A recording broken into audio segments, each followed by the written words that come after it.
Polisi brengsek kan memang iya, tapi jangan dianggap semua polisi lalu institusinya. Saya mau tanya ke Pak Bekto sebagai mantan purnawirawan. Basis kritik brengsek itu tadi sedikit Rifana. Basis kritik brengsek itu tadi adalah soal temuan-temuan kasus. Kenapa tidak temuan kasus pengacara yang brengsek yang ngajak nego polisi? Itu juga bagian. Nah, jadi ini jangan dipisahkan. Polisi nih. Polisi itu bukan bagian yang terpisah dari masyarakatnya. Itu dalam ekosistem penegakan hukum masyarakatnya juga. Ada si petugas polisinya. Bagian yang terpisah dari masyarakatnya.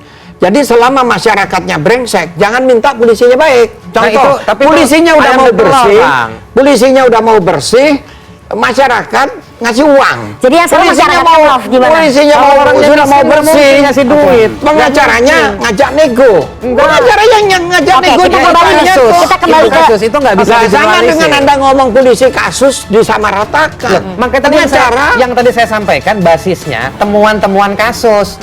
Kenapa juga nggak disoroti? Yang saya bicarakan itu bukan Perkap Kapolri yang mewajibkan begitu. Abang kan tadi ngomongnya institusinya, normanya ditetapkan oleh PBB. Kalau saya bicaranya temuan-temuan kasus. Ya temuan kasus kenapa Anda tidak menemukan abang pengacara yang ngajak nego? Abang jangan mengeneralisir itu menjadi semuanya, tidak.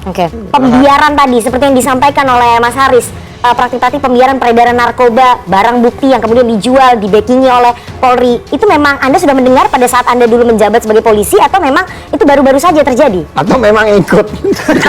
Ini tolong ya, sekali lagi silakan Pak Bekto. Ini tajam ke bawah, tumpul ke atas, banyak masyarakat yang merasa tidak mendapatkan pelayanan. Itu seperti contoh kasusnya tadi yang disampaikan oleh Mas Haris. Bagaimana tanggapan Anda? Iya, kalau kita bicara kasus, iya. Tapi juga orang akan nanti bilang, misalnya Pak Bekto atau polisi akan bilang, banyak juga yang menafikan kasus-kasus itu. Jadi jangan bicara kasus, gitu. Bicara arah perubahan-perubahan yang dilakukan, gitu. Loh enggak, Bang. Kan masyarakat itu, ini teorinya yang udah umum. Pak Sacipto Raharjo, Profesor, Undip. Dia bilang bahwa dari satu, tombak penegakan hukum, ujungnya itu kan Polri, polisi. Kan yang cuma ada di mana-mana di Indonesia kan cuma 4, Puskesmas, SD Impres, ya kan, Babinsa, sama pos polisi. Benar nggak Pak Bekto? Nah, kalau ada urusan-urusan yang soal keamanan dan juga soal konflik, terutama konflik hukum, ya masyarakat itu lapornya polisi. Ada masalah yang saya pernah jadi anggota tim reformasi birokrasinya Polri, zamannya Pak Tanto dulu. Memang penting ada problem di Polsek dan di Polres yang harus ngeladenin secara kuantitas, ya, bukan kualitas. Secara kuantitas tinggi banget Pak Bekto. Nah, itu tinggi, masalah dari mulai sapi hilang, ya kan, sampai soal KDRT semua segala macam lapornya ke sana. Nah, ketika di dalam rantai yang di bawah itu nggak ada kemampuan, dalam berbagai faktor nggak ada kemampuan, ya orang kecewa kan. Nah, indikatornya itu real banget. Silakan. Kalimat terakhirnya, tidak ada kemampuan. Tidak ada kemampuan, iya benar. Kenapa? Anak lulus SMA masuk jadi brigadir, bribda, gitu. Pendidikan hanya 7 bulan. Suruh menguasai, terus melayani penegakan hukum. Memang sulit. Itu satu faktor. Ya, iya, tetapi yang kedua, toh juga pejabat-pejabat yang bisa melakukan upaya tindak lanjut dari laporan-laporan hukum itu bukan brigadir-brigadir yang baru 7 bulan. Ada di atasnya, harus ada supervisi dari di atasnya. Itu misalnya misalnya kasusnya yang masyarakatnya dimintain duit. Saya harus catat, Anda catat baik-baik bahwa polisi itu bukan bagian yang terpisah dari masyarakatnya. Jadi selama masyarakatnya brengsek, jangan minta polisinya baik. Contoh, polisinya udah mau bersih, masyarakat ngasih uang. Jadi yang salah masyarakat gimana? Polisinya sudah mau bersih, ngasih duit. Pengacaranya ngajak nego. Pengacara yang ngajak nego kita kembali ke kasus itu nggak bisa sama dengan Anda ngomong polisi kasus disamaratakan. Makanya tadi yang tadi saya sampaikan basisnya temuan-temuan kasus. Kenapa juga nggak disoroti? Yang saya bicarakan itu bukan Perkap Kapolri yang mewajibkan begitu. Abang kan tadi ngomongnya institusinya, normanya ditetapkan oleh PBB. Kalau saya bicaranya temuan-temuan kasus. Ya, temuan kasus kenapa Anda tidak menemukan abang pengacara yang ngajak nego? Abang jangan mengeneralisir itu menjadi semuanya, tidak. Anda yang menggeneralisir, polisi. Abang tadi yang bilang, bisa di-rewind tadi kalau mau. Polisi brengsek kan memang iya, tapi jangan dianggap semua polisi lalu institusi. Oke, saya mau tanya ke Pak Bekto sebagai mantan purnawirawan. Basis Sebentar, kritik brengsek sebentar. itu tadi sedikit Rifana. Basis Oke. kritik brengsek itu tadi adalah soal temuan-temuan kasus. Kenapa tidak temuan kasus pengacara yang brengsek yang ngajak Loh, nego polisi? Itu juga bagian. Nah, jadi ini Ini jangan kita topiknya lagi dipisahkan. soal polisi nih. Polisi itu bukan bagian yang terpisah dari masyarakatnya. Itu Gitu loh. dalam ekosistem penegakan Benahi hukum masyarakatnya itu juga. Ada si petugas Gitu. polisinya. Oke. Yang benahi masyarakatnya Baik. juga. Sebentar, Oh, sebentar, bisa. Bapak-bapak, saya mau ke Pak Bekto. Pak Bekto, silakan ada bagaimana undang-undang Anda masyarakat. melihatnya ini tadi perdebatan, tanggapan Anda seperti apa? Perdebatan yang menarik ya. Perdebatan. Meskipun ini seperti nggak ada ujung, nggak ada pangkalnya, terlalu melebar. Iya. Ya. Yang disampaikan Pak Haris, Pak Kiki itu benar semua. Oke. Generalisasi. Ya. Ini terjadi adalah generalisasi. Dianggap semua polisi brengsek. Banyak memang polisi yang brengsek. Tapi generalisasi jangan. Saya 35 tahun jadi polisi, 4 tahun jadi pengawasnya polisi, sampai sekarang saya pelototi polisi. Oke. Polisi yang brengsek seperti ini benar, ada. Dan itu sedang diupayakan untuk dibenahi, diberantas Oke. apa adanya. Kan seperti itu. Ini sekarang ini dibuktikan gitu ya. Nanti tidak berhenti sampai di sini. Iya. Ya, ini akan berlanjut. Perintah Pak Jokowi kepada Pak Kapolri itu nggak main-main, itu sungguh-sungguh. Pak Jokowi perintahnya 1 kali, nanti Kapolri kepada Kapolda itu perintahnya Oke. bisa 4 kali. Kapolda kepada Kapolres itu berpuluh-puluh kali. Itu yang harus dilakukan. Oke. Jadi kita harus ya melihat ini proporsi ini sebenarnya. Saya juga jadi korban dari Rifana. Iya. Ya, orang memandang polisi sih anggap, wah dulu Pak Bekto barangkali juga sama dengan Oke. polisi-polisi yang brengsek Oke. itu, enggak juga. Oke. Soal apa tadi disampaikan, nggak ada polisi bintang 2 yang melakukan. Nanti saya japri, saya kasih daftarnya ya, Nggak boleh. jenderal-jenderal yang diproses. Nggak boleh, itu generalisasi. Oke, Ya, mungkin nggak nanti kita boleh bisa gitu. dikasih bocoran juga. Oke. Generalisir tadi. Kalau menurut Mas Didi sebagai mitra kerjanya Polri, gimana ngelihatnya? Apakah bahwa memang ini memang momentumnya untuk mereformasi secara kultur, secara keseluruhan? Bahwa memang tidak semuanya kepolisian itu buruk begitu ya, tapi bahwa ada yang harus diperbaiki ya. Revisi Undang-Undang Polri perlu nggak Mas? Ya, yang perlu kita pahami bersama adalah bahwa tidak boleh ada pembenaran sedikit pun terkait dengan institusi Polri yang anggotanya melakukan kesalahan. Oke. Jika ada kesalahan, tentu perbaikan harus dilakukan sepenuhnya. Kesalahan, kemudian penyimpangan, kemudian melakukan penyelewengan, itu pasti ada mekanisme yang harus diperbaiki di Polri. Pengawasan, pembinaan menjadi penting. Ingat bahwa pengawasan dan pembinaannya adalah subsistem utama bagi Polri dalam melakukan pembinaan Polri. Karena ingat loh bahwa secanggih apapun alat di zaman sekarang ini tidak bisa menggantikan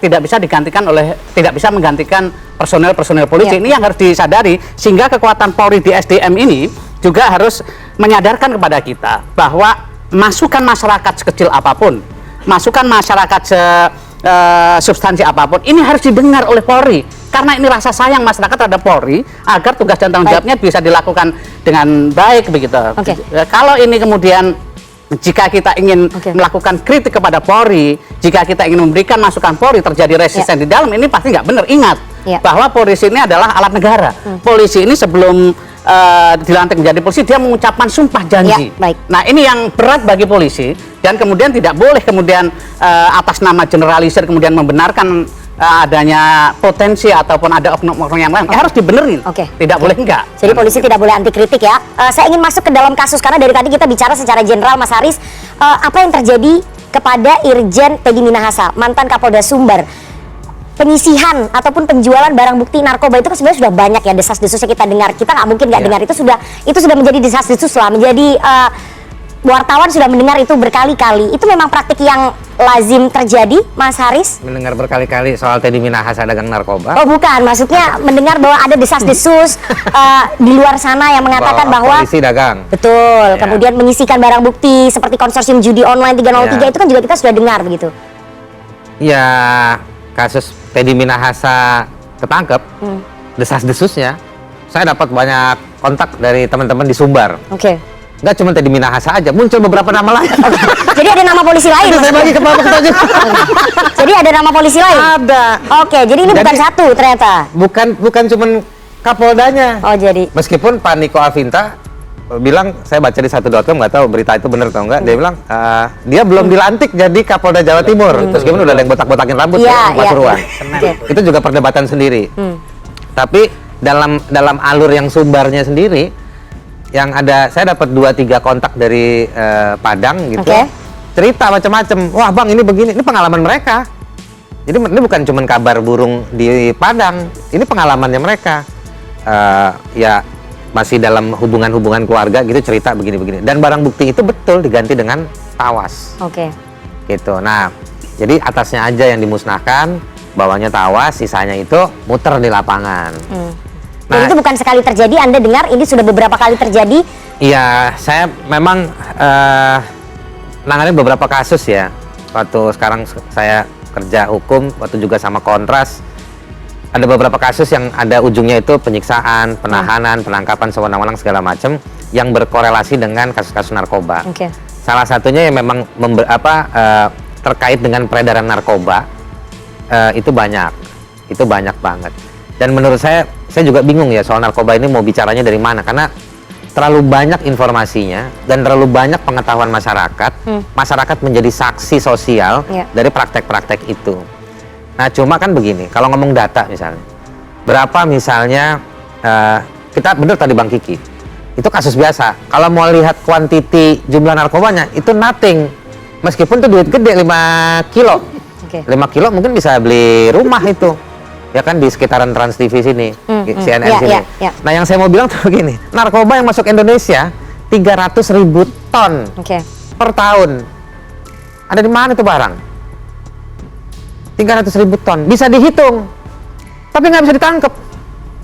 Jadi ada sengaja pembiaran gitu menurut Anda dari aparat? Saya khawatir nih Om Didi nih di Komisi 3 nih, begini nih kalkulasinya, ini ahli metodologi, profesor.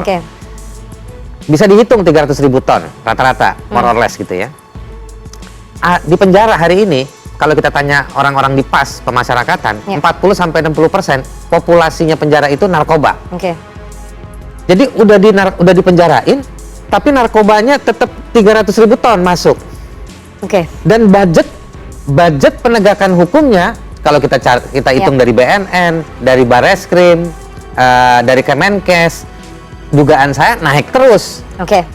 Nah, tapi di lapangan orang udak-udakan sama tetangganya atau siapanya yang mabok gara-gara narkoba dan lain. Nah ini kan sebetulnya pertanyaan orang, ini sebenarnya ada apa sih? Barangnya masuk terus, duitnya ditinggiin. Jadi ada pembiaran menurut Anda? Bukan pembiaran lagi.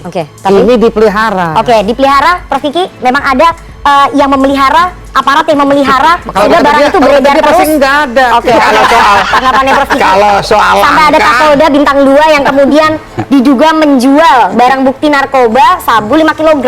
Kalau soal harganya, angkanya saya nggak mau ngomong. Kenapa? Itu menentukan harga pasaran. Gitu. Saya nggak tahu kalau Aris nyebutin itu harga pasarannya lalu berubah kan gitu. Tapi dia influencer harga narkoba.